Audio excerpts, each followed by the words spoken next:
Welcome back po muli. Ito po ang inyong lingkod, Edwin Lagota. At sa bidyong ito ay magbibigay tayo ng epektibong tips para mabilis na ma-meet yung 5K followers na halos karamihan ay ito yung pinoproblema nila, lalo na yung mga baguhan at gustong ma-monetize dito sa in-stream ads. Kaya sa bidyong ito ay ito yung ating ibabahagi. Ito yung ginagawa ko rin noon nung ako nag-uumpisa pa lamang sa pagre-reels.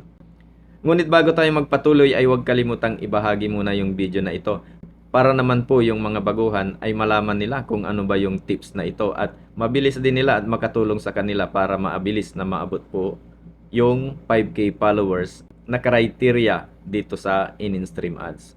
Nung ako ay nag-uumpisa pa lamang, ang mga ginagawa ko po ay isa na itong pag-join sa mga nagla-live. Nagko-comment po ako ng naaayon dun sa topic nung nagla-live. Hindi man ako umaakyat, sinisigurado ko na napapansin ako ng mga viewers sa pamamagitan po ng pagko-comment.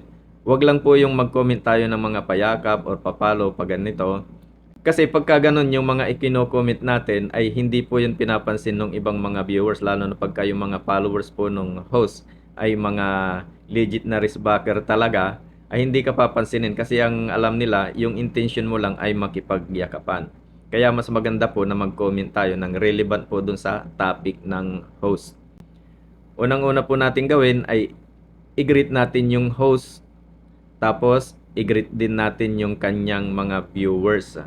Importante po yung mga ganun para magkaroon po tayo ng interaction dun sa live nung host, para hindi po halata na ang intention natin ay makahakot lang ng followers. Pero siyempre, yun din naman po talaga yung ating gustong mangyari. Pero in proper way po. Kailangan po nating makipag-engage dun sa mga viewers na nandoon sa pamamagitan po ng pagko-comment ng magaganda or relevant po dun sa topic nung host. At kapag yan po ang ginawa ninyo, sigurado po paglabas nyo dun sa live na yon, marami nang susunod, lalo na po kapag ang mga content nyo din ay entertaining or engaging.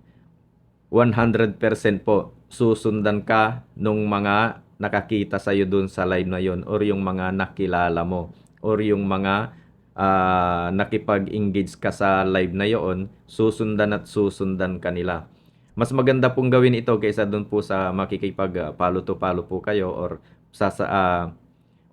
jojoin kayo dun sa mga iba-ibang activities ng ibang mga content creator. Mas maganda po yung ganitong makipag-join kayo sa live, dahil mas legit na riskbacker po yung mga nanonood po sa live kaysa dun sa mga, alam nyo na, yung mga sa palo to palo na nakikilala nyo sa ibang grupo.